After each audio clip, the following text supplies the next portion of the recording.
Hello and welcome. Thanks for joining us for this week's panel conversation. My name is Matt Fulton. I'm the Vice President for National Engagement with a company called Polco. We work with communities around helping to build stronger engagement and help track performance from residents and business perspectives. And we've been doing these sessions just because we know that engagement is such an important part of community and the challenges around engagement, especially kind of over the challenging time that we've all lived through here in the last year and a half. We're hoping that you're going to pick up some new ideas, some new perspectives, something that you might be able to use in the work that you're doing, or to learn a little bit more about local government from these local government executives. We have got a great panel assembled today for sharing what they're doing in their communities and what they're finding successful. And our hope is just to share some ideas and for you to benefit from the perspectives that are being shared. Here's the agenda for how we're going to go about today. We'll take a couple of minutes and I'll introduce the panelists. And then I'll queue up the topic around engagement and kick off a series of 3 questions that each of the panelists will respond to. At the end, we'll provide a couple of minutes for there to be any additional comments or things that any of the panelists want to add to the conversations, or maybe just have an interaction between each other. And we try to keep these sessions to an hour. And we've been pretty successful in the past on accomplishing that. But they're good opportunities for just learning a little bit more about what's working in communities and some of the challenges that communities are running into as it relates to engaging in their community. So with that, let me go ahead and start doing some introductions. Our first panelist is Bill Horne.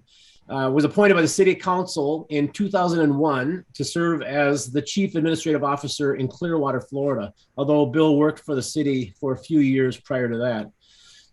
Bill has a big job. He has responsibility for almost all of the departments in the community, and he's directly responsible for 1,837 employees and an annual operating and capital budget of $500 million. So it's a big role and a big responsibility, and he brings a wealth of management experience and working in a fast and dynamically paced environment. Interestingly, though, prior to coming to Clearwater, Bill served as a colonel in the United States Air Force. So congratulations on that. Bill has a bachelor's degree in chemistry, a master's degree in human resources, and a master's degree in political science. And I've known Bill for many years through ICMA, and happy to report that Bill's been a credentialed manager for the past 16 years. Bill, thank you for spending a couple of minutes with us, and I would really welcome you just to kind of share a little bit more about your long career. Matt, thank you very much. While I did spend 27 years in the Air Force, my next to last job was actually as a base commander in Japan, and that's what bit me. Give me the bug to know that when I grew up, I'd like to be a city manager. American community was 14,000 on the air base, and I really, it was the best job I ever had. So when I had the opportunity to come and work for the city of Clearwater, not knowing for sure whether I would ever serve in a role as a city manager, I was certainly willing to take on the opportunity if it was ever extended to me. So as it turned out, I was competitively selection, and so I've been doing this now for 23 years. Matt, I'm getting toward the end of this tenure now, and actually the 3rd of September, I will retire. You know, congratulations on that long career, Bill. I don't know how many years that you and I have known each other, but I got to say that as I kind of look at you in the profession, you are really a well-respected professional local government manager, and just really have appreciated getting to know you over the course of the years, and for the work that you do. So just thanks a lot. Thanks for being part of the conversation and sharing your perspectives today. Appreciate the invitation. I'm also happy to introduce a good friend and colleague of mine, Kurt Ulrich. Kurt's been the city administrator for the city of Ramsey, Minnesota, which is a suburb out of Minneapolis, about 27,000 population. And he's been there in 2007 doing just great work in the community. He's been city administrator in a couple of other Minnesota communities, but he also has the experience of serving as the assistant commissioner for administration with the Minnesota Department of Natural Resources. With this panel is a really educated group today. Kurt's got a bachelor's degree in urban studies. He has two master's degrees, one in urban and regional studies and the other one in business management. And we now get the opportunity to call Kurt Dr. Ulrich because he just recently finished his doctorate in public administration. Wow. Kurt, thank you for spending time. Congratulations. Congratulations on your doctorate, and would love to learn a little bit more about you. Thank you very much, Matt. I appreciate it. And Matt and I go way back, and I probably wouldn't be here without Matt. We've kind of been in similar cities, and he's been a reference for me. So I appreciate the support throughout my career. And like Bill, I'm kind of winding down at the end of my career here, but I've learned a lot along the way, and it's people like Matt and colleagues in the state and across the country that have really enriched me over the years. So I've loved this job. I've hated this job at times, but it's always been a challenge. And I was telling one of my colleagues here, we are really problem solvers, and we come to work every day and we're presented with various problems, and we have, by the end of the day, if we're lucky, we get that much time, we need to solve a problem, and many problems. And so that's one of the challenges, that it's constant, and it's always there. We never get a chance to rest on our laurels, and so it's been a rewarding profession all in all. Yeah, and Matt, I think that was the first time I've been called doctor in public, so congratulations. And I didn't do it as a career move to finish that up. I did it kind of as a capstone to just say, since I'd been working on that degree for the last 10 years or so, I thought I should finish it up. And actually, COVID kind of gave that opportunity with some less time commuting, less time going to professional meetings and that type of thing. So I'm happy that I could wrap that up, and looking forward to the discussion today. Thanks, Kurt. You know, guys, I wish you could go up to Ramsey and see the work that Kurt has been involved with over the course of the last, well, since he's been up there. They've just been doing just a bang up job on a huge redevelopment project, and really impressive part of the metropolitan area. And it's under Kurt's leadership that's gotten done. So, so congratulations on that, Kurt. It's really cool to watch the community just kind of soar. Thank you. And, you know, the work that city managers do are all around big capital projects and accomplishments and things that you can look back on and really be proud of. And that kind of leads me into introducing Joe Helfenberger. Joe is a senior executive who has served a variety of communities as a city manager. He's been in Wisconsin, Iowa, Florida, but he's had a career path of over 30 years. And his communities have ranged from small to mid-size, and have each had kind of unique challenges that he has been able to kind of successfully manage. Some of the major accomplishments, though, that were really impressive that he shared with me. He was involved in the restoration of 2 historic hotels and an overall investment plan for a 16-block area in St. Cloud, Florida's downtown, which had an impact of $10 million to their property tax base. He's also been involved in assembling an investment of over $70 million for a new sanitary and storm sewer project while he was with Ottumwa, Iowa. And the other project that he shared with me was a construction of a 17-mile sanitary sewer line that connected his community with the Green Bay, Wisconsin Metro Sewerage District. Joe, I really appreciate you spending time with us. And as a 30-year veteran, listening to the perspectives and the stories that you can share. Can you add a little bit more about your background, Joe? Sure. I'm really, I've had a very diverse background, and the communities have been diverse also. I mean, all the way from Pulaski, where it's almost 100% Polish, to a community of Village of Hobart, Wisconsin, where it was completely within the original boundaries of the United Tribe of Indians of Wisconsin. And we successfully negotiated there a voluntary payment of taxes to the community for some of the services that we provided them. And I was able to work with them on some environmental protections to save a Class A trout stream within the community. And then more recently, you know, with with going with St. Cloud, we also got an interchange built, another 10 million there with just having effective, lobbying efforts. And I've also had a chance to do a couple of interim areas where I was able to just clean up some longstanding problems for some communities that I was able to do very quickly for them. And, I just enjoy working and helping solving problems for people. And it's been just like was mentioned, you get up in the morning, you have problems hit you during the day. If you're lucky enough, you solve some of them right away, or you figure out a game plan to address them. And it's just, I just enjoy doing this all the time. Getting the paycheck is gravy on it. Yeah, that's great. Well, thinking about the challenges of engagement, this is a good opportunity for all of you to kind of help solve that problem. So let's just kind of kick into it.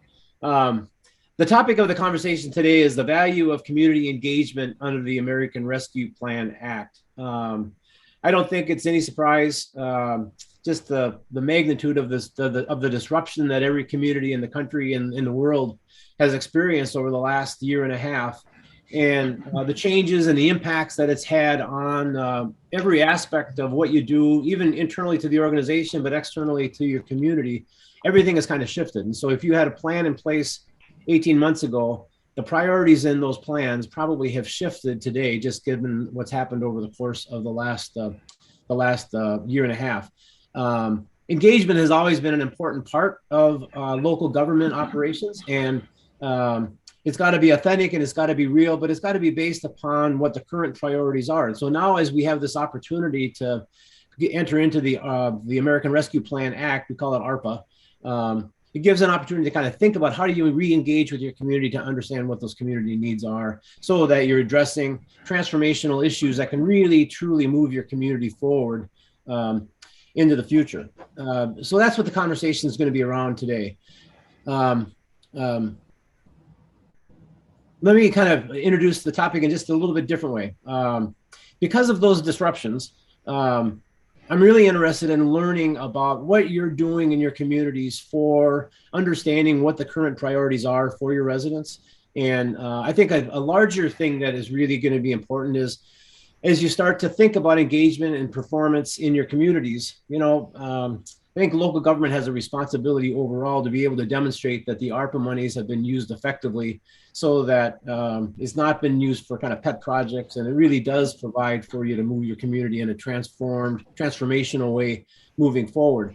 Engagement has never been easy. And then when you lay on top of that the pandemic, all of the civil disruptions that have happened, the political divisiveness that communities are running into, the virtual aspects that have changed kind of the convenience. I mean, we know that participation levels have generally increased, and we know also that trust in local government relative to state and federal government has actually increased over the course of the pandemic. And in part, that's just been simply because local governments, true to form, have stepped up to the challenge and have made sure that those connections have been made. But now, as you start thinking about moving forward, how are you going to be ensuring that you're having those connectedness with your residents on things that are decisions that are going to be made in your community? And so that's what this session is all about. To do it, we're going to be asking 3 questions. The first question is, how are you identifying your community needs and your priorities as you start getting into the ARPA Act? The second is, how does that resident input help influence or guide the delivery of public services in your community? And then finally, what are you finding successful on the techniques and the strategies and the methods that you're using for engaging your residents, and particularly tracking your performance? And as you think about that, think about how you're reaching those harder to reach populations that every community is trying to find an answer to. So let's just jump into the questions. Bill, I'd like to start with you. Can you talk a little bit about how you are identifying your community needs and priorities that you're going to be folding into your COVID recovery planning? Yes, Matt. First of all, let me say We were quite surprised as a community to receive $22 million of ARPA funding, half this year, half next year. We've already received the first component of that. As you might suspect, that's a lot of money. And the council, the mayor and the council has been with us now since March of 2020. So it's a mayor, two new council members, a new mayor, two new council members. And then the pandemic hit as they were walking in the door. So if we kind of navigated through the pandemic and started to come out of it a little bit. And then this ARPA opportunity has surfaced. It was very obvious to me and to our senior team that we needed to see if the council was willing to look into exploring and investing some time in a strategic planning process. So they were, and we have orchestrated now a strategic planning process that we kicked off last month. And there's a data gathering phase associated with that and a public engagement phase that will take us through the end of the year. So at least with that program, we'll be able to get some ideas from the community on strategic priorities, and the council will be able to identify its focus. It's learning to live together right now. But regard to ARPA though, what we're intending to do is we went out to our staff and we said, give us some of your best thoughts and ideas about how to spend the money. But we recognize that if we simply relied on our department heads to do that work, given everything else that they're doing, that they probably would not give us the kind of input that we really expected. So our plan is actually to hire someone either through a contract or bring them onto the staff to exclusively focus on how we can spend this money appropriately, effectively, because it is a lot of resources that can do a lot of good if we have the right projects. We have not gone out and asked the community yet to give us input. There is one community group that we have been working with in establishing a community redevelopment area, and that group is well suited to give us some feedback. So we have some experience already with what they would like to see us do. And so that helps us think about what kind of engagement that we should have across the entire city. And so Matt, what I'm expecting is that by the time we get through this early data gathering phase associated with strategic planning and the community meetings and engagement that we'll have through that process, we'll have a pretty good idea, as to what the community's expectations are. And then having a full-time dedicated person to help us to really do the job we need to do as a staff in identifying, projects or ideas on how to go about meeting these needs, I think we're going to be much more successful than we would ordinarily be if we just looked at this as a simple exercise. But to the community engagement piece, it's absolutely is a critical part of it. Just in the 23 years that I've been the manager, progressively, elected officials are asking the question, are we addressing the needs of the community, and is the engagement level where it should be? Has engagement been pretty strong in the past? Engagement has been strong in the past. We have various departments that have engagement tools that they're using, whether it's surveys, whether it's community meetings. When the council is engaged in policy kinds of decisions, we'll often have a public meeting component to that to provide some of that input. So yes, we feel very confident that we have a good relationship with our community. They're used to giving us feedback. We're just going to exploit the ways that we've done that successfully in the past. It sounds like you actually have got a pretty good culture of engagement that'll kind of feed into your strategic planning process really nicely. Is that fair to assume that that's correct? Yes. Yeah. Well, that's great. I'm glad that there's a process in place, and it sounds like the larger engagement piece is still coming down the road. But Right. congrats on having that plan together. Kurt, can you talk about what you're doing in identifying the community needs and priorities that you're going to be rolling into the American Rescue Plan? Certainly. Thank you, Matt.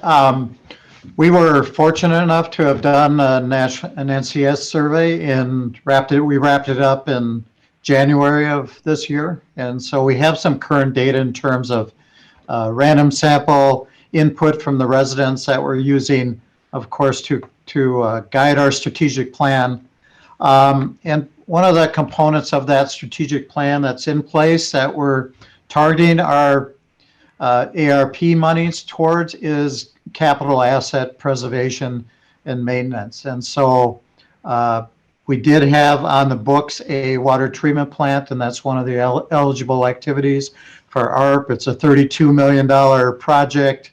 And so we're getting about $3 million in ARP funding. So the plan is keep it simple, address community needs that have been expressed and that are part of our strategic plan, put the money towards water treatment, and then that in turn will free up some monies from our enterprise funds for doing other capital projects throughout the city. The city was incorporated in 1974, so we're really at the point. A lot of our street system is failing and needing reconstruction, and so our council is saying we can help the whole community with these funds by making sure our streets are well maintained, reconstructed when they need to be.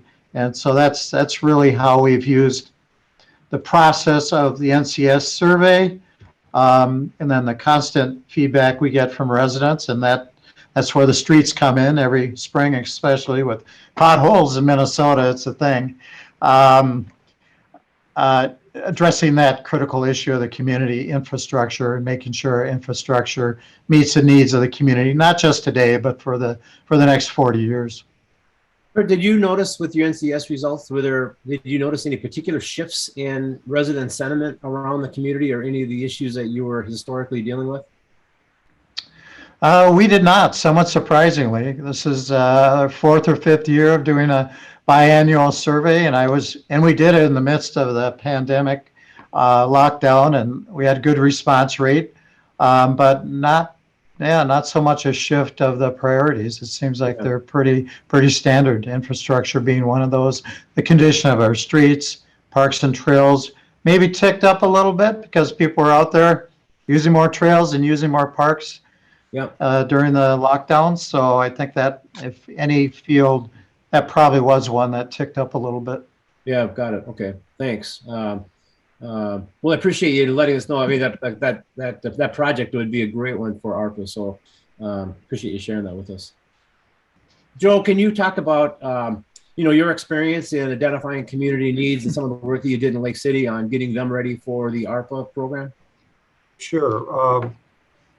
One of the things that we did is we started a master utility plan, actually a strategic master utility plan to identify, especially in the high growth areas, what would not be necessary as far as sewer, water, and gas improvements, since we also serve the community with natural gas, to be able to expand existing businesses and recruit additional ones to offset some of the businesses that went out of existence during COVID.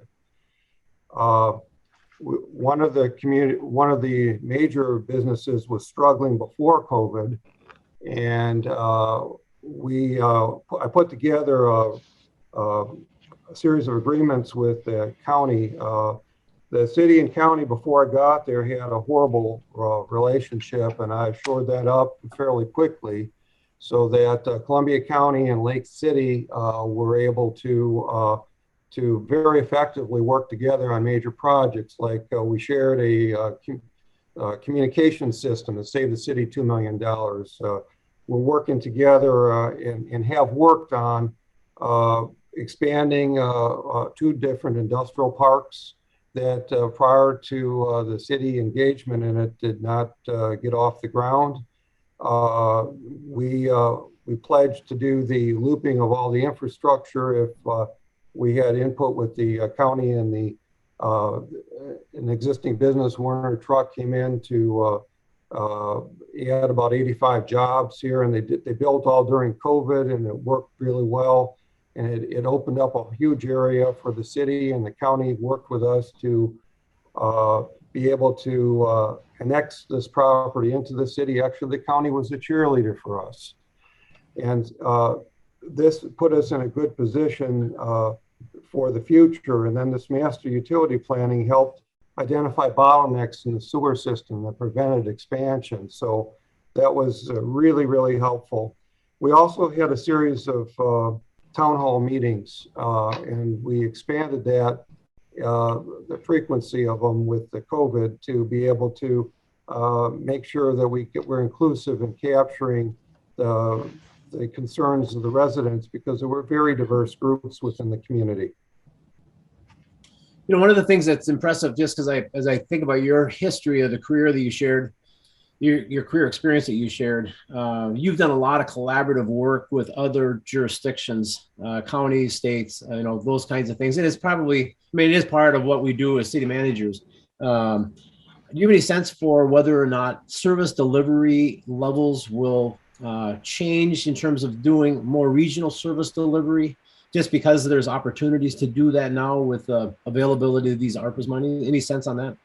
I believe so. For example, the city and county have pledged, and we did a joint utility committee with the county representation on it, and the county's pledged funding towards city projects, and the city's pledged to meet the needs of the county as far as growth too. So it's a good marriage.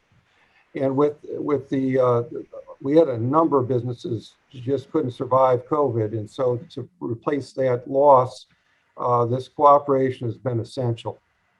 Yeah, I really appreciate that. And that you're right, that utility infrastructure that you support will help support those business investments that are needed and for that recovery. So well done. Thanks for sharing. You're welcome. Kurt, can you talk about in Ramsey how community input helps influence the way that you deliver public services? Yes, it certainly does. We a recent example, an animal ordinance has come up as a topic of concern to the community, and as people were staying home, some people wanted to keep more chickens and ducks and rabbits and all kinds of wildlife and buy another dog or two. And so that's actually one of the issues that came to the forefront through social media and through our council members and citizen input at our public meetings. So actually, as we look forward, one of the things I look forward to doing is using the POLCO platform to gather some input about what our new animal ordinance should look like, because we have a number of concerns on both sides that people want to have roosters, but the people next door don't like the roosters crowing at 4 in the morning, and people came in with requests for miniature cows of all things. There's pot-bellied pigs. There's some pretty bizarre animals out there, not to mention some of the wild ones like snakes and wolves and bears and things like that that we need to address. So we're trying to get a community consensus about what is right for our culture, for our city in terms of animals, and how strict we should be in allowing people to keep animals and the number of animals on their property, and the nuisance side of it, how many people are bothered, and where do we draw the line. So that'll be a good experience for us. We're kind of midway in that process, but it's an area we really want to hear from a wide cross section, because not everybody looks at keeping animals the same way. So we expect to get some really good, healthy feedback about that will help craft our ordinance in the future. Yeah, cool. You know, there's some universal realities in local government. It doesn't matter how big a jurisdiction.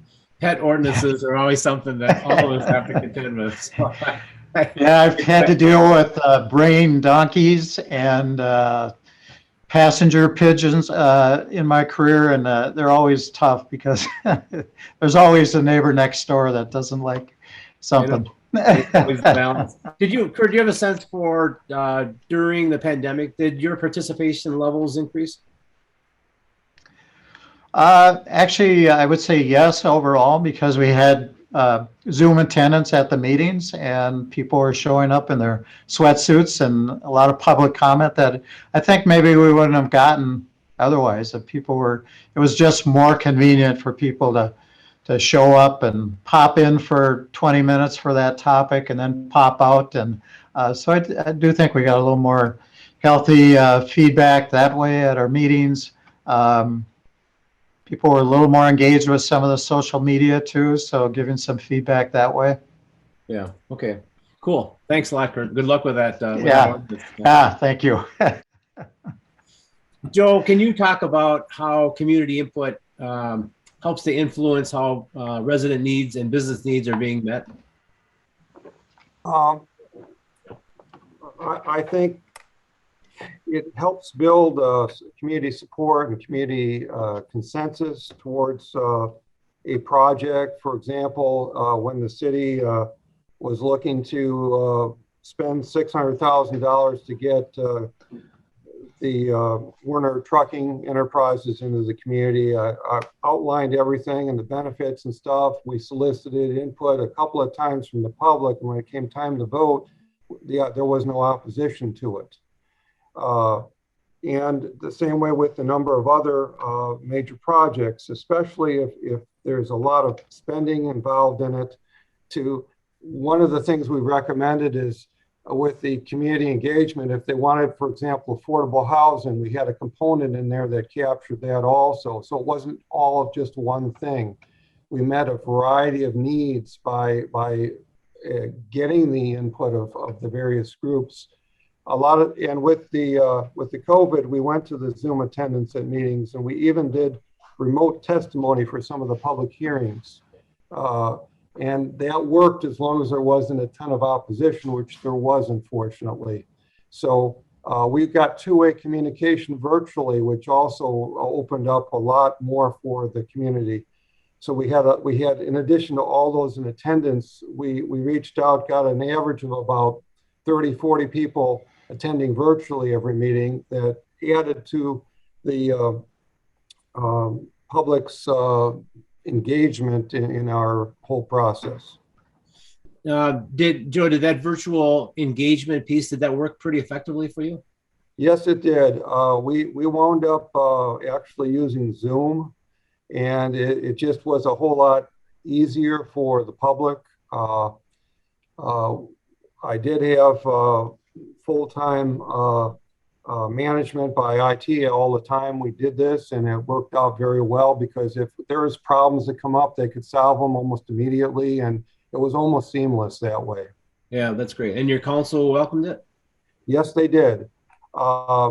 This was a giant step towards more engagement with the public, because prior to that, everything had to be in person. We didn't have any kind of outside communication. And so what the good thing about this is, as COVID is apparently waning a little bit, they're still engaging with the virtual communication.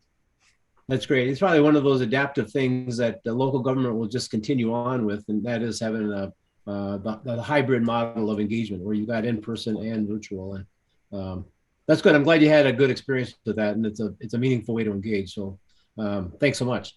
You're welcome. Bill, I'd love to learn how community input influences the work that you do in Clearwater. Well, the first thing is that we really had to value that the fact that resident input is helpful.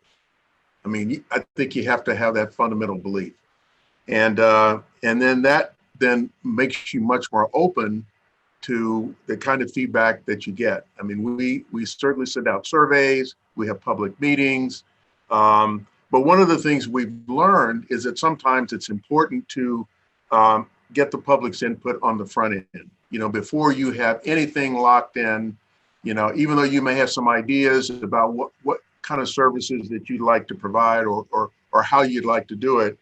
We found it helpful to have that public input at the beginning. And then sometimes it's good to have it after you have formulated some ideas and you want to refine them. And then you give the public a chance to give some inputs. But there is the expectation, certainly in our parks and recreation area, in our library area, if we've got new programs, sometimes in the engineering area where we're talking about doing some things, related to the environment, we will go the extra mile of actually having public meetings, outlining what we're planning to do, and then we're listening to the public that shows up and actually interacts with us in the meeting itself. It's not a question of them sitting down and hearing a presentation. It's a matter of them interacting with various types of information we have displayed there, and that we have found that to be very helpful. That has certainly influenced how we have provided those services. It's influenced when we decided to implement them. It's really been very helpful, and we do value that a lot.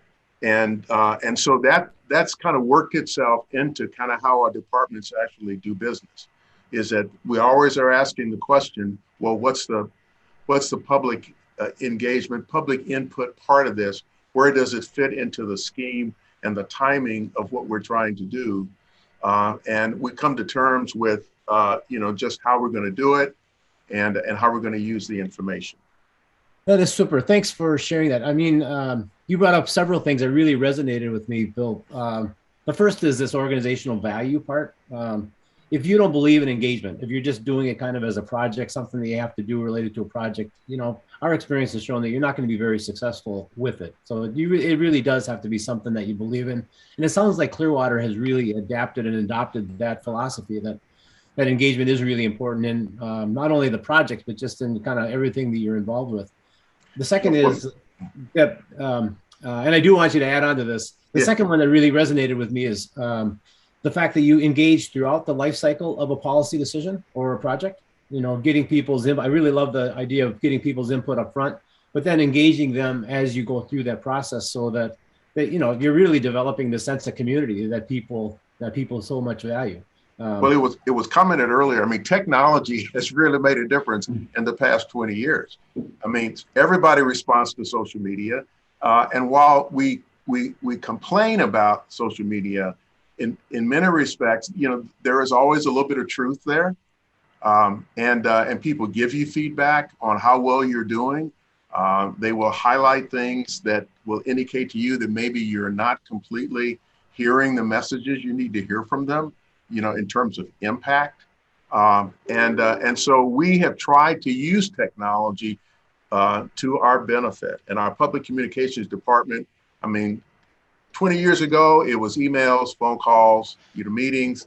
Today, it's all sorts of technological ways of giving people a chance to give us input. It's more convenient now for people to give input through the technological tools that exist.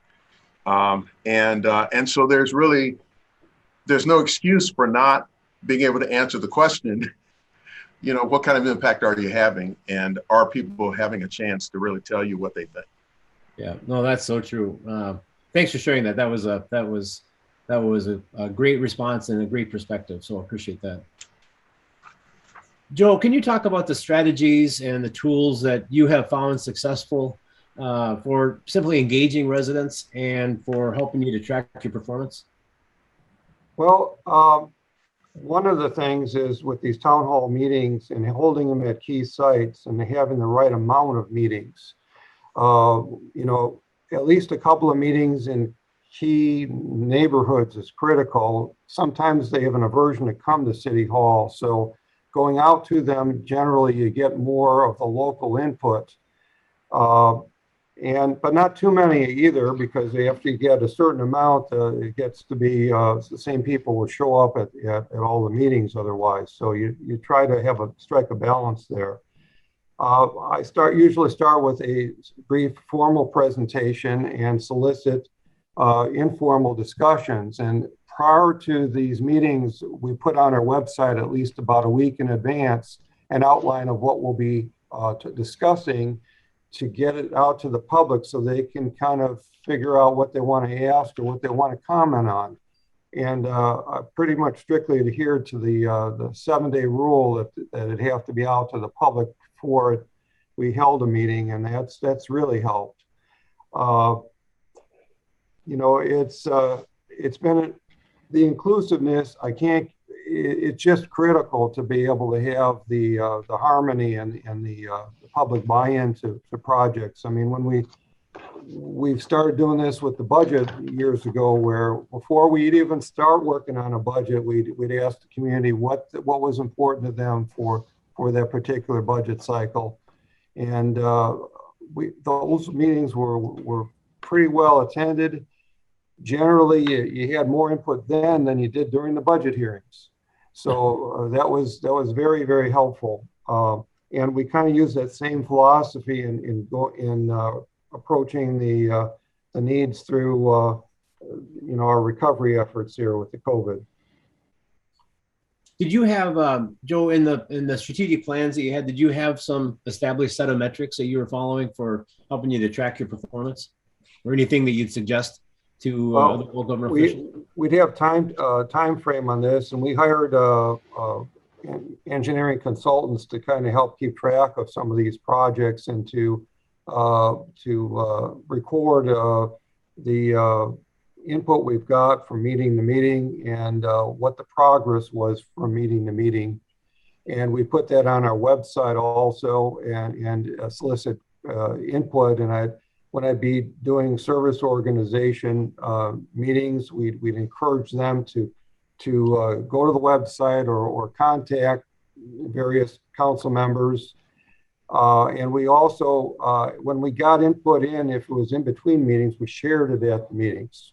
And that seemed to be helpful. Good, okay, great. Thank you very much. I appreciate that. You're welcome. Bill, I'd love to learn what you have found successful and the strategies and tools and techniques that you have worked that you have found worked for you in Clearwater as you're trying to monitor resident input and tracking your performance. Yes, I'll piggyback on something Joe said. Town meetings, we have found those to be very helpful. Surveys, we do, many of our departments deploy surveys, but we also do a citizen satisfaction survey every 2 years. That has been very helpful. It's kind of given us a kind of a steady view of how things are viewed throughout the community and just all the areas of service delivery that we're involved with. Zoom meetings, again, the technology, everyone's familiarity and ability to use the Zoom platform has turned out to be very helpful, especially for groups that have difficulty attending meetings. And so in some of our marginalized communities, that's been a challenge for them to come out and meet. And so that has resonated with them. Council meetings, we tee up topics occasionally during a council meeting and ask the public, publicize that we're going to be talking about it and ask people to come. You'd be amazed at how many people will actually find it helpful to show up and comment in a live meeting to council members. Focus groups, we have used focus groups a lot, and it helps us to make sure we're not missing various areas of the community with these focus groups, because sometimes you don't always get everybody participating in providing feedback. Neighborhood associations, homeowner associations, there may be some specialty groups that might exist. We're really engaged in a lot of environmental, related issues. Kurt, I would say our environmental aptitude and acumen right now is gone through the roof. We have a very active council member who is very passionate about energy conservation, solar. I mean, you name it. If there's something environmental, she is really, carrying the flag on. But more importantly, the council itself has a lot higher sensitivity toward being better environmental stewards. So those tools have been very helpful, Matt. Well, I'd be interested, just briefly, you had mentioned homeowners associations. I'm hearing more about homeowners associations. Do you see a trend in those groups being kind of formal community partners on engagement? Yes, I do, especially as they react to things that's impacting them in their environment. So if we or the county are doing things that actually impact their neighborhood, you will hear from those groups, and we do hear from them. And quite often they have very responsible leaders who are in the leadership position of those groups that help us moderate kind of extreme groups that might be that live in the neighborhood. But yes, we have found it helpful. We have a staff member whose job it is to maintain liaison with all the neighborhood members. We ask them to register with us, so we have a good idea of who they are and how we can best communicate with them.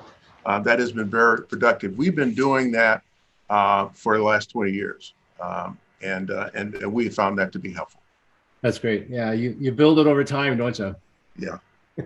Yeah, absolutely. Thanks so much, Bill. I really appreciate that. Kurt, can you talk about what you're finding successful in Ramsey for connecting with your residents and for tracking your performance? Certainly. One of the unique things we did a couple of years ago was we partnered with the University of Minnesota, and they did approximately 20 projects for us. And the advantage of that was they provided students in classes doing the work for credit, but they were literally out on the street almost every day, talking to people, doing surveys at the local grocery store, doing phone call surveys, and just doing projects as diverse as stormwater management, community center planning, road preservation, just a wide diversity of projects that we got both in front of the residents as well as getting some good feedback from residents through that process. So it was, in essence, a citizen engagement tool that we could leverage the students at the U to work for us and do some work while they're going through a class under the direction of a professor advisor. So that worked really well for us, just to get the city's name out there and to get some interest in some of the local projects we had. Another project that came to mind is our planning that we're doing along we have a U.S. highway in town, and we worked with our State Department of Transportation and did some neighborhood planning, which it's been a multi-year process. So we started out live, we went to Zoom, and once we got further down the road with some concepts that we were ready to take to the public, we launched what we called a virtual townhouse, or a town hall open forum. And so we, with that virtual town hall format, we had some pre-recorded videos online. We have the maps online that were interactive that people could post comments to. And it was preceded by mailings to all the affected property owners, publicity in our local newsletter, and just people knew about it. And I was frankly surprised and really pleased with the response we got, probably as good or better than a live open house. People that could log in at their convenience 24 hours a day, plug in their inputs, respond to the proposals and the maps for the various road layouts and what their impacts would be, and that was fed back into the planning process. So I think overall planning was enhanced with some of the tools that we're using like that. I remember when you did that University of Minnesota project. That was a pretty cool project. Is that available for other communities, or do you have anything to suggest in terms of just those relationships with academic institutions? It is, and that's a great point. And we work with an organization that plans academic organization community involvement. It's called EPIC-N, EPIC-N, and they're kind of this clearinghouse for academic community collaborations like that. And so I've been working with them. I'm on the advisory board for the University of Minnesota's Resilient Communities program, is what they call it. And it's been a resource that I think more communities are using, because we have these excellent academic institutions within our states and it's certainly a resource that can be leveraged. Yeah, that's super. Thanks for sharing that. I think that'll be a good resource to get out there so that people are aware of that and can maybe explore using that. Certainly. Yeah, thanks. Hey, this has been a great conversation. I appreciate all of your thoughts. This would be an appropriate time if there's any kind of follow-up topics or questions or questions of each other. Anybody have anything you want to bring up? I would just make one comment, and Joe made me think of it. One of the things that's happened as a result of the ARPA funds that we all are going to be receiving in Pinellas County, we have talked about how we can partner together to do some things that we wouldn't ordinarily be able to do as one municipality or even a couple, but the county is interested in how can we come together and do something really significant. So I just wanted to mention that. Yeah, I appreciate that. I hope the communities take that very seriously. I just think there's this opportunity to think differently in terms of how you can deliver services beyond your municipal boundaries in a way that really matches your service delivery areas, not just the way you collect money. And thanks for highlighting that, Bill. I think that's a really, really valid point. Anybody else have any thoughts on that? Sometimes when you have you have difficult people to reach, I found an informal informational meeting tends to bring them out more, where they don't feel pressured to talk. And I've gone as far as just, I sat on a desk and we were in a room setting, and it just was an atmosphere that got them to start opening up about what they really were concerned about in our service delivery. And it really helped us put together a plan that met all their needs. And the way I can say that was successful is because at all the public meetings, we had no criticism after that meeting. And they thanked me, and we kept them involved through updates. But that was very critical to get people to talk that wouldn't have otherwise said anything. That's so true, Joe. Isn't it funny? I mean, people want to be involved. They just need to make it easy, find those opportunities to get people connected. The mere fact that you're reaching out to folks, generally people appreciate that and really respond positively to that. So thanks for bringing that up. I think that's a really, really good point. One of the, I might add that recently we had National Night to Night, or in other areas it's called National Night Out, but that's always been an opportunity to meet people where they're at in the neighborhoods and go out to those parties and talk to people. What do you like about the neighborhood? What kind of things do you have to say? Why did you move to Ramsey in the first place? What kind of things do you think we need? And it's just great to be able to meet people out there on the street at that level, in their neighborhood, any opportunity that we can, and that's something I still appreciate after all these years. That's a little different flavor to it than having them come into the council meeting, because there's always an agenda there. But if they're having a picnic out in their driveway, it's a nice little bit different flavor to get some feedback. Yeah, what's so funny about that too, Kurt, is that even though it's kind of headlined by law enforcement, 90% of the stuff that you hear about at those picnics and parties deal with things that have nothing to do with law enforcement. Building community. Exactly. Yeah. Fix the street, repair my park. Yeah. Thanks. Well, this has been a great conversation. I really appreciate all of you kind of sharing where you're at with the needs assessment process. It's nice when you have a strategic plan, or you're in the process of doing a strategic plan, or you've just recently completed a survey tool that you can use that information for helping to inform decisions on things that will use that ARPA money in a really meaningful way for pushing your community forward. All of you have really shared a lot of cool ideas and cool approaches for how you're engaging with your community and really kind of emphasizing the importance and the value of that. Bill, I really appreciate the historical aspect of the historical ways that Clearwater has made it an organizational value, so that people expect it, people have opportunities. It just kind of becomes part of your fabric, so that when you run into that tropical storm that's coming your way, you can weather that storm much easier, because you've already got those connections and people have a context to put kind of local government processes in place. This has been a great conversation, and I really thank all of you for spending some time here today. So just to kind of wrapping up, I'm going to send you all information with each other's contact information so that you can reach out and connect with each other if you like. I'd also welcome you if you've got any other ideas of people who might have an interest in participating in this conversation.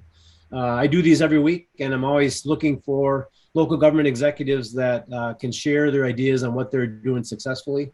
You should start seeing these micro content highlight segments starting to show up on LinkedIn probably within a week.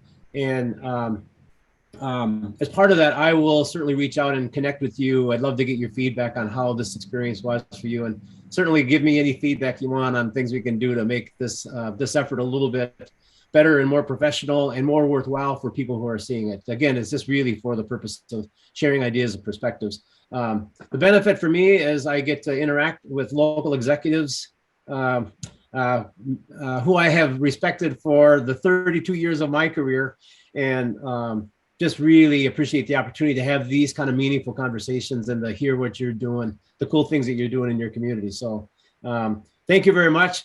Always nice seeing you, and look forward to connecting with you hopefully in the very near future.